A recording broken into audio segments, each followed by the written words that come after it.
Hi అండి. నేను మీ Varalakshmi kitchen స్వాగతం. అందరూ బాగున్నారా? అందరూ బాగోవాలి, అందులో మేము ఉండాలని మనస్ఫూర్తిగా దేవుని కోరుకుంటున్నానండి. ఈరోజు నాటుకోడి పులుసు జొన్న సంగటి చేశానండి. టేస్ట్ మాత్రం చాలా బాగా వచ్చింది. టేస్ట్ అయితే అదిరిపోయింది. అది ఎలా తయారు చేసుకుందామో చూద్దాం రండి. ఈరోజు నాటుకోడి కర్రీ చేసుకుందామండి. దాని గురించి నాటుకోడి చూడండి, కేజీ నాటుకోడి తీసుకున్నాము. అలాగే దానికి కావాల్సిన మసాలాలు: ఒక 2 స్పూన్లు ధనియాలు, 1 స్పూన్ జీలకర్ర, కొంచెం అనాస పువ్వు, ఒక 5 లవంగాలు, కొంచెం దాల్చిన చెక్క, 2 ఇలాచి, 1 స్టార్ పువ్వు, అలాగే 10 పచ్చిమిరకాయలు కూడా కట్ చేసి పెట్టానండి. కొంచెం కొత్తిమీర తీసుకున్నాను, 2 ఉల్లిపాయలు సన్నగా కట్ చేసి పెట్టాను, 2 టమాటాలు తీసుకున్నాను. ఇప్పుడు ఈ టమాటాలు, ఈ మసాలాలు మొత్తం మనం ఇప్పుడు మిక్సీ పట్టుకోవాలండి. మిక్సీ పట్టుకుందామండి. కుక్కర్ పొయ్యి మీద పెట్టాను, నూనె పోసానండి. 4 స్పూన్లు నూనె వేసాను. నూనె వేడెక్కింది. పచ్చిమిరపకాయలు వేస్తున్నానండి. పచ్చిమిరపకాయలు బాగా వేపుకోవాలి.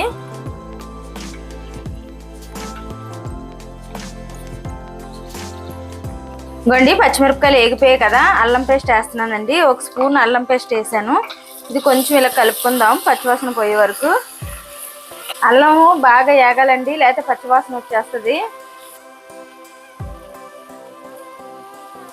గండి మీకు మసాలాలు పట్టాలు మిక్సీ వేయాలన్నాను కదా, ఉల్లిపాయలు, టమాటాలు, మసాలా మొత్తం మిక్సీ పట్టిందంతా ఇలా మిక్సీ పట్టేసుకొని వేసేసుకోవాలండి. చూడండి, గ్రేవీ గురించి మాత్రం ఇలా చేసుకుంటే మాత్రం చాలా బాగుంటుంది సంగట్లోకి అయితే.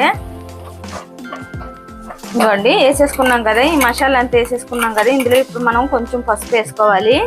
ఇవ్వండి ఒక 1/2 చెంచా పసుపు వేస్తున్నాను. అలాగే రుచికి సరిపడిన ఉప్పు కూడా వేసేస్తున్నానండి. వేసేసిన తర్వాత ఇలా కలిపేసుకొని ఒక 5 నిమిషాలు మూత పెట్టుకోవాలండి. ఇది పచ్చివాసన పోయే వరకు ఈ మసాలా అంతా పచ్చివాసన పోవాలి. అందుకని ఒక 5 నిమిషాలు మనం మూత పెట్టేసుకుందాం. ఇంకోండి చూడండి, ఆయిల్ తేలినట్టు వేగింది కదా. ఇప్పుడు మనం కారం కూడా వేసేసుకుందాం అండి. ఒక 1/2 చెంచా కారం వేస్తున్నానండి, ఎందుకంటే పచ్చిమిరపకాయలు బాగా వేసాం కాబట్టి. ఒక 1/2 చెంచా వేసానండి. వేసుకొని కలిపేసుకొని 1 నిమిషం ఉంచి నాటుకోడి కూర వేసేసుకుందామండి. ఇందులో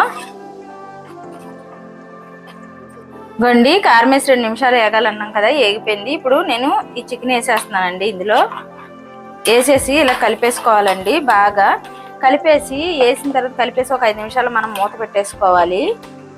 మూత పెడితే ఇందులో ఉన్న నీరు అంతా దిగిపోద్దండి. గండి వేసుకున్నాం కదా, కలిపేసుకున్నాం. ఇప్పుడు ఒక 5 నిమిషాలు మనం మూత పెట్టేద్దామండి. మూత పెట్టేస్తున్నాను. చూడండి, ఆయిల్ అంతా పైకి తేలిపోయింది కదా, ఏగిపోయిందండి. ఇంక ఇది మనం నీళ్లు పోసుకొని 3 విజిల్ పెట్టేసుకుందామండి. ఇంకోండి గ్లాస్ వాటర్ వేస్తున్నాను నేను.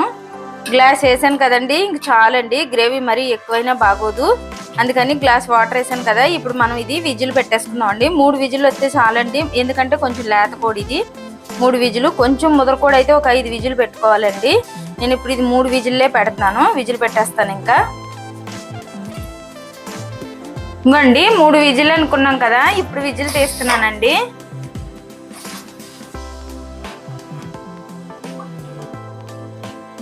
చూడండి ఎంత బాగా ఉడికిందో. ఇంకోండి ఇలా ఉడికింది కదా. ఒక 2 నిమిషాలు మనము కొత్తిమీర వేసుకొని, ఇంకోండి కొత్తిమీర వేసేస్తున్నాను. ఈ కొత్తిమీర వేసేసి 2 నిమిషాలు ఉంచాలండి. వేసుకున్నాం కదా, ఇలా కలిపేసుకొని ఒక 2 నిమిషాలు ఉంచుదాము. ఇంకోండి ఇంక ఇది అయిపోయింది. స్టవ్ ఆపేస్తున్నానండి. కొత్తిమీర వేసాక 2 నిమిషాలు స్టవ్ మీద ఉంచాలన్నాను కదా, ఇంక ఇది అయిపోయింది. ఇంక నేను స్టవ్ ఆపేస్తున్నాను. నాటుకోడి కూరలోకి జొన్న సంగటి చేస్తున్నానండి ఈరోజు. అందు గురించి అని 1 కప్పు గోధురవ తీసుకున్నాను. అలాగే 2 గ్లాసులు నీళ్లు పోస్తున్నానండి ఈ జొన్న సంగటికి. ఇంకోండి ఈ నీళ్లు బాగా మరగాక మనం రవ్వ వేసేసుకోవాలి ఇందులో. ఇంకోండి 2 గ్లాసులు వేస్తున్నాను. ఇప్పుడు ఇది మనం బాగా తెరిలాక ఈ రవ్వ వేయాలి ఇందులో. ఇంకోండి ఇలా పొంగు వచ్చాయి కదా, ఇప్పుడు ఈ రవ్వ ఇందులో మనం వేసేసుకుందాం. గోధుమ రవ్వ వేసేసుకొని బాగా మెత్తగా ఉడకాలండి. ఈ రవ్వ బాగా మెత్తగా ఉడికితేనే సంగటికి బాగుంటుంది. బాగా మెత్తగా, చాలా మెత్తగా ఉడకాలి. చూడండి ఇలా దగ్గరగా ఉడకాలి. ఇలా దగ్గరగా ఉడికితే మాత్రం చాలా బాగుంటుంది జొన్న సంగటికి. ఇప్పుడు మనం ఇందులో కొంచెం కొంచెం పిండి వేస్తా కలుపుకోవాలండి. ఇంకోండి చూడండి, కొంచెం కొంచెం పిండి వేస్తా ఇలాగా గట్టి పడిలాగా కలుపుకోవాలి.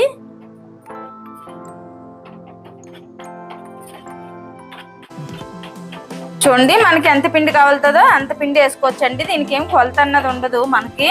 కాకపోతే రవ్వ మీరు ఎక్కువ తీసుకోవాలని అంటే ఎక్కువ తీసుకోవచ్చు, తక్కువ తీసుకోవాలని అంటే తక్కువ తీసుకోవచ్చు. నేనైతే తక్కువే తీసుకున్నాను, మరి ఎక్కువ తీసుకోలేదండి.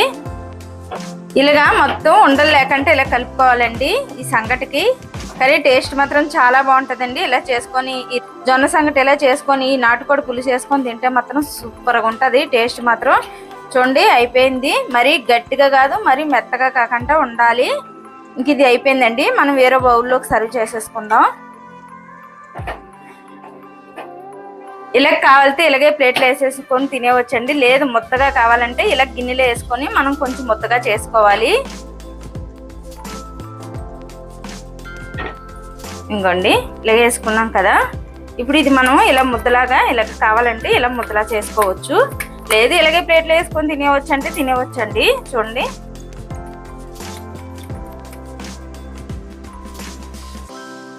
ఇంకోండి ఇది జొన్న సంగట్లోకి నాటుకోడి పులుసు టేస్ట్ మాత్రం చాలా బాగుంటుంది ఇలా చేసుకుంటే. నచ్చితే లైక్ చేయండి, షేర్ చేయండి, కామెంట్ చేయండి, సబ్స్క్రైబ్ చేయండి. కాకపోతే ఒకసారి ట్రై చేయండి ఎలా ఉంటుంది అన్నది. టేస్ట్ మాత్రం వదిరిపోద్ది జొన్నపిండి సంగటి కూడా.